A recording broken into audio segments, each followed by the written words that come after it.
আসসালামু আলাইকুম। Mobile web ডিজাইনের CSS এর 3 নম্বর পর্বে আপনাকে স্বাগত জানাচ্ছি। আমি জসিম হোসেন।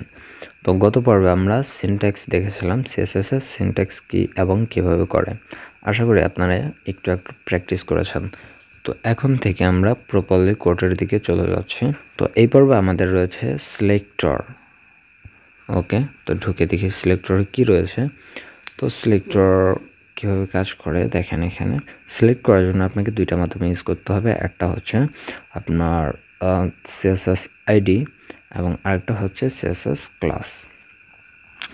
তো প্রথমত দেখি CSS এর যে সিলেক্টর সেটা কি আসলে। গত পর্বে কিন্তু দেখিয়েছিলাম, দেখেন এই পর্যন্ত গত পর্বে আমাদের ছিল। ওকে, এগুলো আমি কেটে দিচ্ছি। ওকে, তো এইখানে আমি লিখে দিচ্ছি H2 দিয়ে দিচ্ছি। ওকে, তো এখানে মাই নেম ইজ জসিম। ওকে, তো এখন সিলেক্টর হচ্ছে, আমি গত পর্বে কিন্তু বলেছিলাম, মানে আমি কোনটাকে নিতে চাচ্ছি। এখানে দেখেন এটা হচ্ছে আমাদের ট্যাগ। আমি চাচ্ছি এই ট্যাগের ভিতরে যে লেখাগুলো রয়েছে সেগুলো ইয়েলো কালার হবে। তো এখানে আমরা কিন্তু CSS 3ভাবে অ্যাপ্লাই করতে পারতেছি। ট্যাগের ভিতরে যেটা লেখা হয় সেটা হচ্ছে ইনলাইন, এবং এখানে যেটা হেডের ভিতরে লেখা হয় সেটা হচ্ছে ইন্টারনাল, এবং আলাদা একটা ফাইলে যেটা করা হয় সেটা হচ্ছে এক্সটার্নাল। তো ইন্টারনাল ফাইলে আপনার এখানে শুধু স্টাইল লিখেই স্টাইল ইকুয়াল ডাবল কোটেশন দিয়েই কাজ করতে পারবেন। তো আমি চাচ্ছি না এইটা হোক, মানে এখানে আমি চাচ্ছি না হিবিজিবি হোক। তো এইখানে আপনি চাইলে স্টাইলের, এখানে চাইলে আপনি হেডের ভিতরে রাখতে পারেন। তো এখানে আমরা স্টাইল ট্যাগ নিচ্ছি,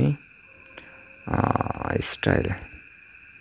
ওকে, তো স্টাইল ট্যাগের ভিতরে আমরা কি করব, এখানে সিলেক্টর মানে এই H2 মানে H2-র ভিতরে যা থাকবে সেগুলোই আমরা কালার করব। তো এখানে H2 এটা হচ্ছে সিলেক্টর। এখানে আমরা প্রাকৃতি দিচ্ছি, এখানে ব্র্যাকেট দুটোই দিতে হবে। তো এটার ভিতরে আমরা ঢুকতেছি, এটার নিচে নামিয়ে দিচ্ছি এবং এখানে কালার দিতেছি ইয়েলো। ওকে, তো রান করি, কাজ করে নাই।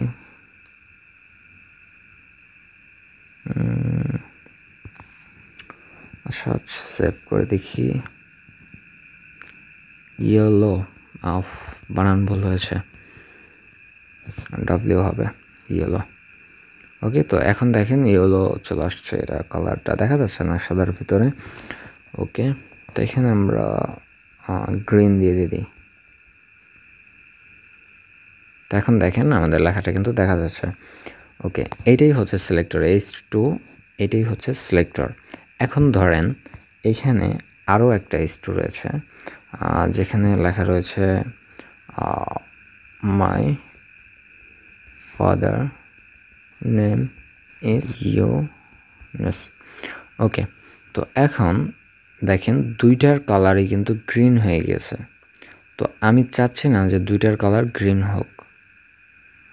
তো আমি চাচ্ছি আমার প্রথম যে নামটা রয়েছে মাই নেম ইজ জসিম, এটা গ্রিন থাকবে, কিন্তু নিচে যে মাই ফাদার নেম ইজ ইউনুস আছে, তো এইটা আমি অন্য কালার করতে চাচ্ছি। এখন দেখেন এইখানে যদি আরেকটা H2 নেন, H2 প্রাকৃতি দিচ্ছি, এবং এটার ভিতরে আমরা যদি এখানে এটা নামিয়ে দেই এবং কালার দেই রেড, রান করি, তো দেখেন নিচেরটা কিন্তু পেয়েছে, কিন্তু দুইটা একই কালার হয়ে যাচ্ছে। কিন্তু আমরা এটা চাচ্ছি না, আমরা চাচ্ছি প্রথমটার একটা কালার থাকবে এবং দ্বিতীয়টার আরেকটা কালার হবে। তো সেটার জন্যই আমাদের সিলেক্টর ইউজ করতে হবে। এবং সিলেক্টর দেখেন এখানে CSS-এ আইডি রয়েছে সিলেক্ট করার জন্য। আইডি কি দেখেন, এইখানে এই যেটা আপনি অন্য কালার করতে চাচ্ছেন সেটাকে এখানে একটা স্পেস দেবেন, দেন আইডি দিয়ে ইকুয়াল দেবেন, ডাবল কোটেশন দেবেন। এইখানে ধরেন আপনি দিবেন, আপনি এখানে যে কোনো নাম ইউজ করতে পারেন, একটা আইডির নাম যে কোনো কিছু আপনি ইউজ করতে পারেন। তো এইখানে দেখেন আমরা যদি এখানে h2 বদলে হ্যাশ জসিম দেই, তাহলে দেখেন কি হয়। রান করি। তো এখানে দেখেন আমাদের কিন্তু উপরের যেটা রয়েছে সেটা গ্রিনে রয়েছে এবং নিচে যেটা রয়েছে সেটা কিন্তু রেড কালার। দেখেন এখানে আইডি মানে হচ্ছে, আইডি যদি আপনাকে সিলেক্ট করতে হয় তাহলে হ্যাশ ইউজ করতে হবে। একটা আইডির আগে হ্যাশ ইউজ করতে হবে যদি আপনি ওটাকে সিলেক্ট করতে চান। এবং দেখেন প্রথমটা আমরা h2, দুইটাই কিন্তু h2। প্রথম যে h2টা রয়েছে সেটা গ্রিন পেয়েছে অলরেডি, দেখেন এখানে গ্রিন পেয়েছে ঠিকই। এবং দ্বিতীয়টায় দেখেন আমরা আইডি দিয়ে একে বলে দিয়েছি যে তোমার কালার হবে রেড, সে কিন্তু কালার রেডেই পেয়েছে। ওকে, তো এরপর দেখেন আরেকটা রয়েছে, সেটা হচ্ছে CSS ক্লাস সিলেক্টর। ক্লাস দিয়ে কীভাবে সিলেক্ট করতে হয় দেখেন। তো আইডি রিমুভ করে দিচ্ছি, এখানে লিখছি ক্লাস ইকুয়াল ডাবল কোটেশন। ওকে, এখানে আমরা দিয়ে দিচ্ছি জামাল, ধরেন এটা একটা ক্লাস নেম। তো এইখানে আমাদের এইটাকে সিলেক্ট করার জন্য, মানে আমার এই দ্বিতীয়তে যেটা রয়েছে এটাকে সিলেক্ট করার জন্য দেখেন আমরা ইউজ করব ডট জামাল। এখানে কি ডট নিয়েছে?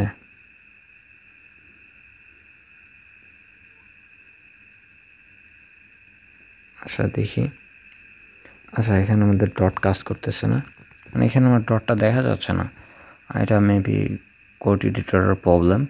তো আপনাকে যদি কোনো ক্লাস সিলেক্ট করতে হয় তাহলে আপনাকে ডট দিয়ে সিলেক্ট করতে হবে, এবং যদি কোনো আইডি ইউজ করতে হয় তাহলে আপনি হ্যাশ দেবেন।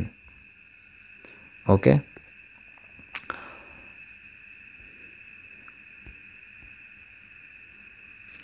এখানে ক্লাস দিয়েছে যার কারণে হ্যাশ দিচ্ছি বলে কাজ করতেছে না। তো এখানে আমরা আইডি দিয়ে দিচ্ছি। ওকে, এবার কাজ করবে। তো এখানে আপনি যদি ডট দেন তাহলে আপনাকে এখানে ক্লাস ইউজ করতে হবে, ক্লাসের জন্য ডট এবং আইডির জন্য হ্যাশ, দুইটা একই কাজ করবে। এখন আপনার যদি প্রশ্ন থাকে যে ভাই যদি আইডি নিলাম, আইডিতেও আপনার এটা সিলেকশন হচ্ছে এবং আপনার ক্লাসও এটাই সিলেকশন হচ্ছে, তাহলে আমরা আইডি কেন ইউজ করব এবং ক্লাস কেন ইউজ করব, দুটার মধ্যে পার্থক্যটা কি আসলে? ওকে, তো আইডি হচ্ছে আপনি একবার নিতে পারবেন, এখানে আপনি দ্বিতীয়বার আইডি নিতে পারবেন না। আর ক্লাস, এই ধরেন এখানে একটা আইডি নিয়েছেন জামাল নামে, এখন আরেকটা আপনি নিতে চাচ্ছেন জসিম, এভাবে আপনি নিতে পারবেন না আইডিতে। আইডিতে আপনাকে একটাই ক্লাস, আইডিতে আপনাকে একটাই আইডি ইউজ করতে হবে।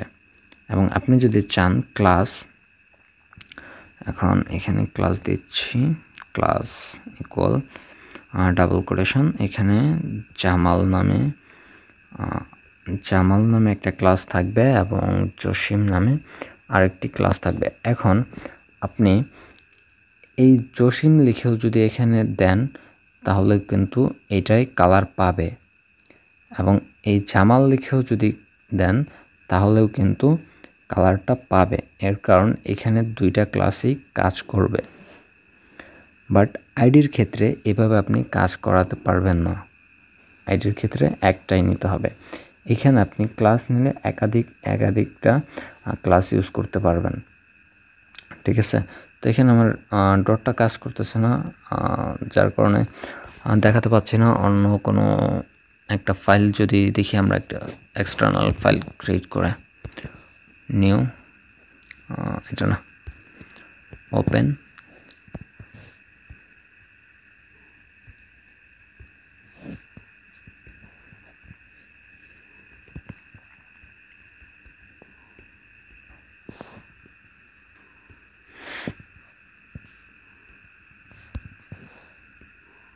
হ্যাঁ এখানে কাজ করতেছে। তো আমি এটাকে একটু লিঙ্ক করে দিচ্ছি, লিঙ্কটা যেহেতু করতেছি তো দেখিয়ে দিচ্ছি লিঙ্ক কীভাবে, এক্সটার্নাল ফাইল কীভাবে CSS লিঙ্ক করতে হয়। তো এখানে দেখেন আপনারা ওপেনে ক্লিক করবেন, দেন আপনাদের যে ইন্ডেক্স ফাইলটা রয়েছে সেখানে যাবেন। এই যাচ্ছি। তো এইখানে আমি এটা আপাতত কেটে দিচ্ছি। ওকে, তো এই প্লাস অপশনে ক্লিক করতে হবে, দেন ক্রিয়েট ফাইল এখানে ক্লিক করতে হবে এবং এখানে আপনি লিখবেন স্টাইল ডট সিএসএস। সিএসএস ফাইলের এক্সটেনশন হচ্ছে ডট সিএসএস এবং এসটিএমএল যে এক্সটেনশন ছিল সেটা হচ্ছে আপনার ডট এসটিএমএল। তো এরপর আমরা ওকেতে প্রেস করে দিচ্ছি এবং এটাকে আমরা ওপেন করব। ওকে, তো এখানে দেখেন আমাদের কিন্তু এই ফাইলটা চলে আসছে। ওকে, তো এখানে লিঙ্ক করাতে হবে। লিঙ্ক লিখে ট্যাব প্রেস করবেন, দেখবেন এখানে সরাসরি একটা লিঙ্কের মতো রেল স্টাইল শিট href, এখানে আপনাকে লিঙ্ক করিয়ে দিতে হবে যে ফাইলটা কোথায় রয়েছে। আপনাদের মনে আছে অবশ্যই যে ইমেজ আমরা কিভাবে সিলেক্ট করেছিলাম বা শো করিয়েছিলাম। একটা ফাইলের ভিতরে থাকলে সেই ফাইলটার নাম উল্লেখ করতে হয়, সেভাবে আপনাকে সিএসএস ফাইলটাও উল্লেখ করে দিতে হবে। তো এখানে আমাদের কিন্তু ইন্ডেক্স ফাইলের সাথেই কিন্তু এটা রয়েছে, আপনাকে একটু দেখিয়ে দিচ্ছি। ওকে, কোথায় গেল? এই তো এই ইন্ডেক্স ফাইলের সাথেই কিন্তু এটা রয়েছে। এটা যদি একটা ফোল্ডারের ভিতরে থাকে তাহলে ওই ফোল্ডারটার নাম দেবেন, দেন স্ল্যাশ দিয়ে স্টাইল ডট সিএসএস লিখে দেবেন। কিন্তু আমাদের কিন্তু কোনো ফোল্ডারের ভিতরে আমরা রাখিনি। তো এখানে আমরা কি বলবো, শুধু স্টাইল ডট সিএসএস লিখে দিলেই হবে। Style dot CSS. ওকে, তো এই কোডগুলো আমরা কেটে দিচ্ছি। এখন আমরা এক্সটার্নাল কোড লিখব, তাহলে আপনাদের এই ক্লাসের জিনিসটা একদম ক্লিয়ার হয়ে যাবে।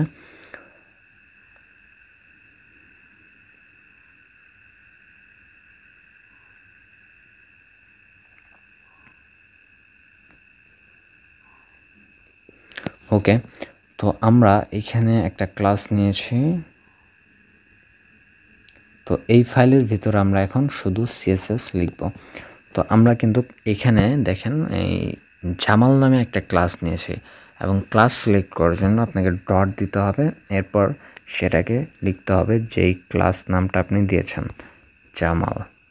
ওকে, এরপর এখানে ব্র্যাকেট দিয়ে শুরু শেষ করতে হবে এবং এটার ভিতর দিয়ে নিচে নামিয়ে দিতে হবে।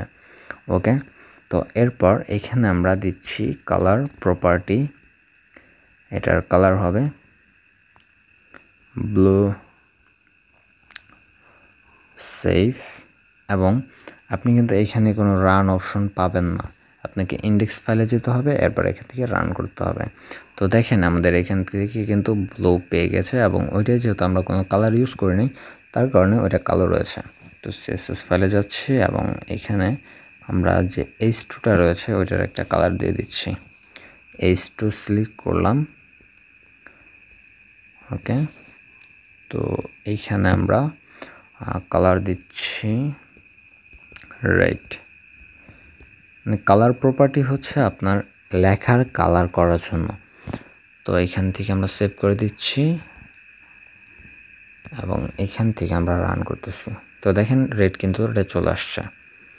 ওকে, তো এইখানে দেখেন দুইটাই কিন্তু আমাদের h2 এবং এইখানে আমরা h2 নিয়েছি, তাহলে তো আমাদের দুইটাই পাওয়ার কথা, কিন্তু আমাদের পরেরটা কেন ব্লু আসতেছে? পরেরটা ব্লু আসার কারণ হচ্ছে এখানে আমরা জামাল নামে যে ক্লাসটা নিয়েছি সেটাকে এখানে বলে দিয়েছি ডট জামাল, এটার কালার হবে ব্লু। তো এখানে যদি আমরা ধরেন জসিম দিলাম, এখন জসিম দিলাম, দুইটা ক্লাস কিন্তু এখানে একটা স্পেস দিলেই এখানে ধরেন আরেকটা যদি লিখি কামরুল, তো এখানে কিন্তু দেখেন তিনটা ক্লাস হলো, মোট তিনটা ক্লাস, একটা স্পেস দিয়ে কিছু লিখলেই সেটা একটা ক্লাসে রূপান্তর হয়ে যায়। তো এখন আমরা এখানে জামাল না দিয়ে যদি জসিম দিয়ে দেখেন একই কাজ করবে। সেভ। ওকে, এরপর রান করি। তো দেখেন এখানে কিন্তু আমাদের ব্লুই পাচ্ছে এবং আমরা যদি এখানে কামরুলও ইউজ করি ডট কামরুল, সে একই কাজ করবে।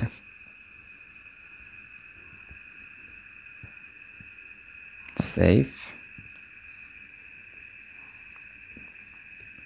এরপর রান। তো দেখেন আমাদের কিন্তু কোনো পরিবর্তন আসতেছে না, একই কাজ করতেছে, যেটা ধরেই আমরা কল করি না কেন। কিন্তু এখন এখানে আমরা আইডি ইউজ করতেছি, আইডি দেখেন আইডি। তো আইডি দিলাম। তো এখানে যদি আমরা হ্যাশ দেই, হ্যাশ মানে হচ্ছে আপনি যদি আইডি নেন তাহলে আপনাকে হ্যাশ ইউজ করতে হবে। সেভ করতেছি। ওকে, ইন্ডেক্স ফাইলে গেলাম, রান। তো এখন দেখেন আমাদের কিন্তু দুইটাই লাল পেয়ে আছে, কারণ আমরা এখানে যে H2টা দিয়েছি এটার কালার হচ্ছে রেড। এখানে কিন্তু আমাদের কাজ করতেছে না। এর কারণ হচ্ছে এখানে দেখেন আমরা কতগুলো আইডি নিয়েছি, আইডিতে এগুলো পসিবল না। আইডিতে আপনাকে একটা আইডি নিতে হবে। ক্লাসে যেমন আমরা 3টা ক্লাস নিয়েছি একটার ভিতরে, কিন্তু আপনি আইডিতে এটা পারবেন না, এখানে একটাই ইউজ করতে পারবেন। তো এখানে একটাই এখন আছে। তো এখানে আমরা যদি গিয়ে হ্যাশ জামাল দিই, দেখবেন এটা ঠিকই কাজ করতেছে। ওকে, সেভ। তো এখন দেখেন ঠিকঠাকভাবে কাজ করতেছে। তো এই হচ্ছে আইডি এবং ক্লাসের পার্থক্য। আশা করি বুঝতে পেরেছেন। এরপরও যদি কোনো কোশ্চেন থাকে তাহলে অবশ্যই কমেন্ট বক্সে জানাবেন, এবং ভিডিও ডেসক্রিপশন বক্সে আমার প্রোফাইলের লিঙ্ক দেওয়া রয়েছে, সেখানে আপনি আমাকে সরাসরি নক দিতে পারেন। তো দেখা হবে পরবর্তী কোনো ভিডিওতে। সে পর্যন্ত ভালো থাকুন, সুস্থ থাকুন। আল্লাহ হাফেজ।